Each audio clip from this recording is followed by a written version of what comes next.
सर्वांना नमस्कार।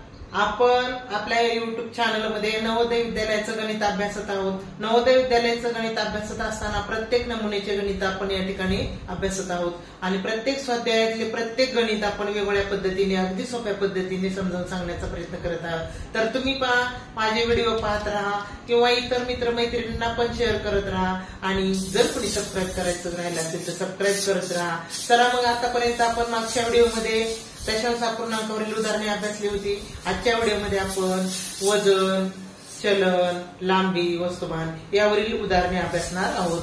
तर चला प्रकरण 6 या ठिकाणी अभ्यासत आहोत। स्वाध्याय 6.1 6.1 मधलं पहिलं उदाहरण आपण पाहू। एक मत्स्य टाकी काठोकाठ भरली असता तिच्यात 45 लिटर पाणी मावते। या टाकीत टाकीच्या 4/9 भाग पाणी भरले आहे। त्यातील 2/5 पाणी बाहेर काढून टाकल्यावर ती पुन्हा काठोकाठ भरण्यासाठी तिच्यात किती पाणी घालावे लागेल।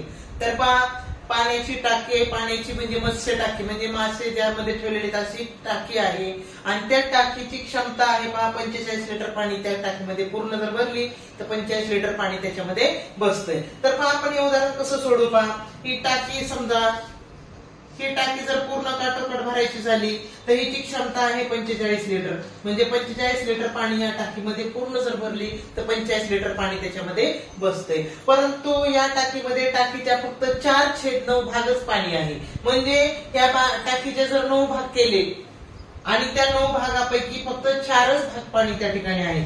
1 2 3 4 5 6 7 8 आणि 9 असे 9 भाग जर केले तर 1 2 3 आणि 4 एवढंच लिटर पाणी त्या टाकीमध्ये आहे म्हणजे 4/9 भागच फक्त पाणी टाकीमध्ये आहे। म्हणजे जर टाकीचे 9 भाग केले तर त्यातले फक्त 4च भाग पाणी आहे। तर मग लक्षात घे 4 भाग म्हणजे किती तर पूर्ण क्षमता किती आहे 45 लिटर पाणी पूर्ण भरल्यानंतर लागते। पण तिचे 4/9 भाग म्हणजे किती तर आपण काय करू तिचे 4/9 भाग काढू तर 4 1 4 9 1 9 9 5 45 4 25 म्हणजे फक्त या टाकीमध्ये फक्त 20 लिटरच पाणी आहे।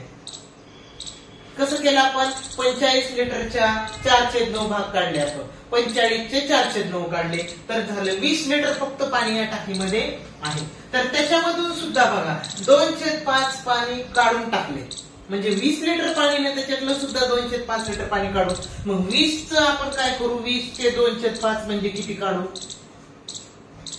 तर 5 1 5 5 चौक 20 मग 4 2 8 म्हणजे 8 लिटर पाणी काय केलेले काढून टाकले बघा म्हणजे होतं किती 20 मधले 8 लिटर काढून टाकलं राहिलं किती 12 लिटर। तर आपल्याला पुढे काय विचारले तर ती पुन्हा काठोकाठ भरण्यासाठी तिच्यात किती लिटर पाणी घालावे लागेल। जर ती काठोकाठ भरायची झाली तर 45 लिटर पाणी लागते। मग आता तर फक्त 12 लिटरच आहे मग आणखी किती लिटर बसवावं लागेल तर काय करावं लागेल 45 मधून आपल्याला काय करायचं 12 लिटर वजा करायचं उरले 33 म्हणजे आता सध्या टाकीत 12 लिटर पाणी आहे तर मग आणखी 33 लिटर पाणी त्या टाकीमध्ये घालावं। 6.1 मधलं दुसरं उदाहरण अभ्यासू आपण। एका बादलीत 20 लिटर पाणी मावते तिचा 3/5 भाग भरलेला आहे। बादली पूर्ण भरण्यासाठी किती पाणी लागेल। मग अशाच उदाहरणासारखं आपलं हे पण उदाहरण आहे। एक बादली आहे ती जर पूर्ण भरायची म्हणलं तर तिच्यामध्ये 20 लिटर पाणी बसते पण तिची पूर्ण भरलेली नाही तिचा फक्त 3/5 भागच पाणी भरलेले आहे। तर ती जर पूर्ण भरण्यासाठी किती पाणी लागेल तर लक्षात घ्या बादलीची क्षमता आहे 20 लिटरची आहे। त्या 20 लिटरचं फक्त 3/5 भागच पाणी भरलेलं आहे म्हणजे 20 चा 3/5 भाग काढू आपण पहिल्यांदा म्हणजे किती पाणी भरले ते काढू आपण 5 चौक 20 3 चौक 12 म्हणजे पहा पूर्ण बादली भरायला 20 लिटर पाणी लागते पण 12 लिटरच पाणी त्याच्यामध्ये भरलेले।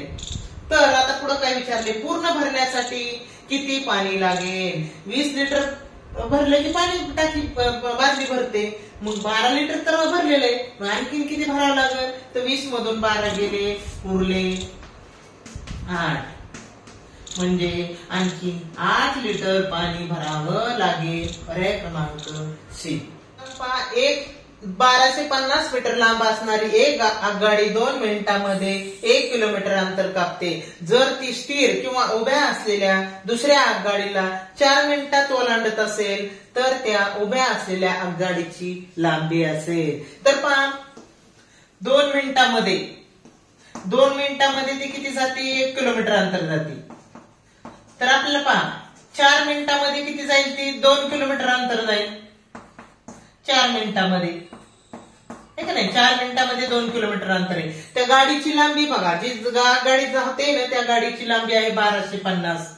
ही आहे आगगाडी, हिची लांबी आहे 1250.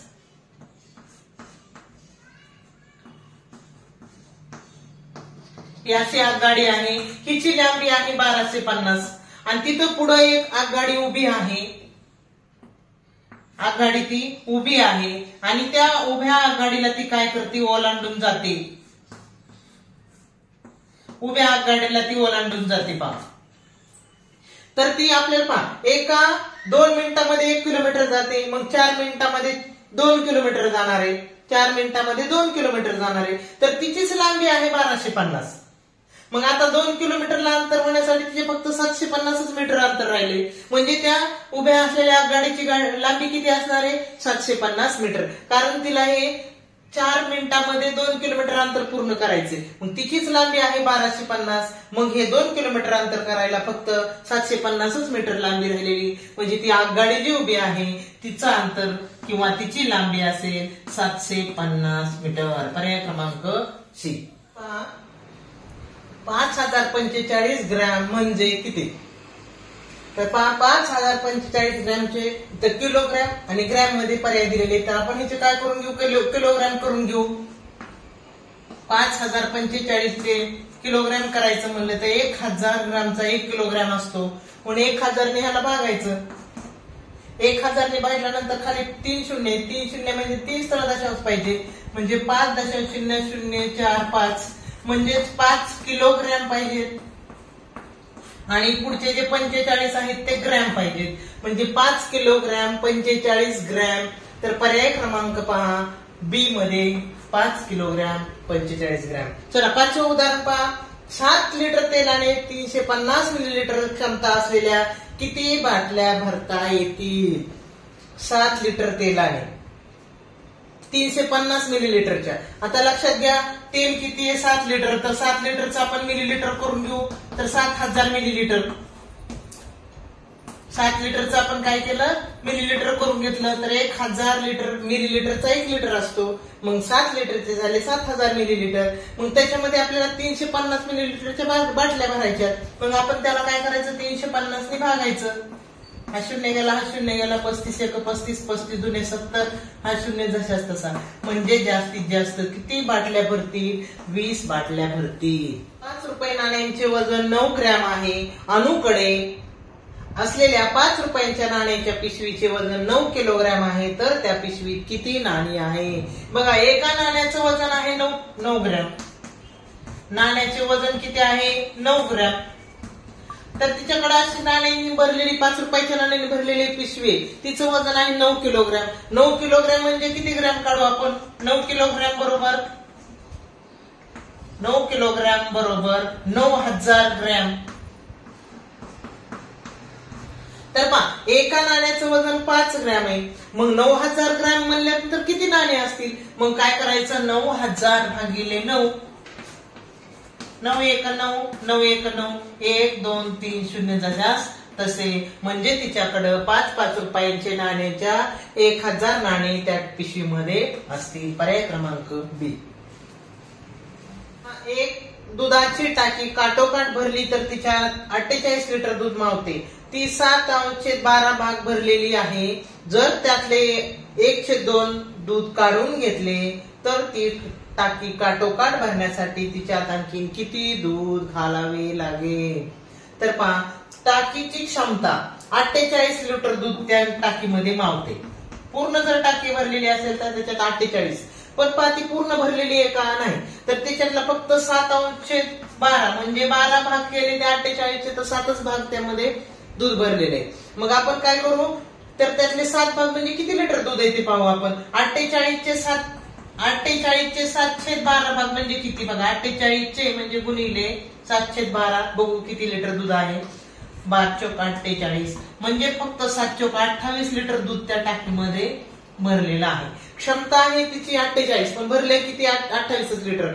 आता ते पुढे काय म्हटले, जर त्यातले अर्धे 1/2 दूध काढून घेतले. 1/2 म्हणजे अर्ध काढून घेतलं दूध म्हणजे 28 लिटर दूध आहे त्याच्यातलं अर्ध काढून घेतलं. अर्ध म्हणलं की 2 ने भागावं लागेल म्हणजे 14 लिटर दूध काढून घेतलं तर त्याच्यात 14 लिटर दूध शिल्लक राहील. तर आपल्याला विचारले बघा, तर ती टाकी काटोकाट भरण्यासाठी किती लिटर दूध घालावं लागेल. म्हणजे त्या टाकीमध्ये 48 लिटर दूध बसतंय, त्यात आता 14 लिटर शिल्लक आहे. मग आणखी किती घालावं लागेल. मग 48 मधून 14 काढून टाकू 34 म्हणजे आणखी 34 लिटर दूध त्याच्यामध्ये घालावं लागेल. 34 लिटर दूध त्याच्यामध्ये आणखी बसेल. पर्याय क्रमांक सी. उदाहरण अभ्यासू आपण. एका फळांच्या दुकानात डझनाला 40 रुपये या दराने किंवा 5 रुपयाला एक केळी अशा दराने केळी विकली जातात, तर 99 केळी केवढ्याला मिळतील. तर पहा, डझनाला 40 रुपये म्हणजे 1 डझन जर केळी घेतली तर 40 रुपये आणि जर सुट्टे घेतले तर 5 रुपयाला एक केळी. अशा प्रकारे मग आपल्याला किती 99 केळी घ्यायचे. केळी किती घ्यायची 99. मग 99 केळीमध्ये डझन किती होतात ते पाहू आपण. मग आपण त्याला 12 ने भागू. 12 केळीचा 1 डझन असतो. मग 99 केळीमध्ये किती डझन झाले. 12×8 = 96. 8 डझन झाले आणि 3 केळे उरले. आता उरले किती 3 केळे. डझन किती भरले टोटल 8 डझन. आता 8 डझन आणि 3 केळे उरले. आता 8 डझन किती दर आहे बघा 40 रुपये डझन. एका डझनाला 40 रुपये तर 8 डझनाचे किती म्हणून 8 न गुणू त्याला 8×4 = 32 320 रुपये झाले हे 8 डझनाचे. आता 3 केळेचे बघा. 1 केळे 5 रुपयाला. 1 केळे 5 रुपयाला तर मग 3 केळेची किती किंमत म्हणून 3 केळीची किंमत म्हणजे 5×3 = 15 रुपये म्हणजे 8 डझनाचे झाले 320 आणि 3 केळीचे झाले 15 म्हणजे उत्तर आलं 335 रुपये या 99 केळीचे लागतील. पर्याय क्रमांक ए. तर पहा विद्यार्थ्यांनो तुम्ही व्हिडिओ शेवटपर्यंत पाहत चला. प्रत्येक गणित समजून घेत चला आणि जास्तीत जास्त सराव करत चला. मागच्या व्हिडिओमध्ये काय अडचण असेल तर पुन्हा व्हिडिओ बघत चला. आणि जर तुम्हाला माझे व्हिडिओ आवडत असतील तर लाईक करा आणि जर कोणी सबस्क्राईब करायचं राहिलं असेल तुमच्या मित्रमैत्रिणींना पण सांगा. धन्यवाद.